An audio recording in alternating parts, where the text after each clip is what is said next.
మహేష్, పవన్ అభిమానుల మధ్య కొనసాగుతున్న వివాదంలోకి ఉస్మానియా విద్యార్థులు ఎంటర్ అయ్యారు. ఎవరు ఊహించని విధంగా విద్యార్థులు ఆయనకు మద్దతు పలికారు. కత్తి మహేష్పై పవన్ అభిమానులు దాడి చేస్తే పవన్ని తెలంగాణలో తిరగనిచ్చేదే లేదని హెచ్చరించారు. గురువారం కత్తి మహేష్ ఉస్మానియా యూనివర్సిటీకి వెళ్లాడు. ఆయనకు మద్దతుగా పెద్ద ఎత్తున తరలివచ్చిన ఓయూ జేఏసీ విద్యార్థులు పవన్ కళ్యాణ్ హఠావో, పాలిటిక్స్ బచావో అంటూ నినాదించారు. కత్తికి తమ మద్దతు ప్రకటించారు. పవన్ అభిమానులకు పవన్కి హెచ్చరికలు జారీ చేశారు.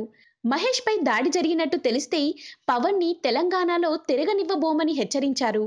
కత్తి మహేష్ మాట్లాడుతూ పవన్ తన అభిమానులని వేరే పార్టీలకి అమ్ముకుంటున్నాడని ఆరోపించాడు. అభిమానులని తనపైకి ఉసిగొల్పుతున్నాడని అన్నాడు. ఇప్పటికైనా తన అభిమానులని అదుపులో పెట్టుకోవాలని సూచించాడు. ఈ వీడియో కనుక మీకు నచ్చినట్లయితే లైక్ చేయండి, షేర్ చేయండి. మరిన్ని ఇంట్రెస్టింగ్ వీడియోస్ కోసం మా ఛానల్ని సబ్స్క్రైబ్ చేసుకోవడం మాత్రం మర్చిపోవద్దు.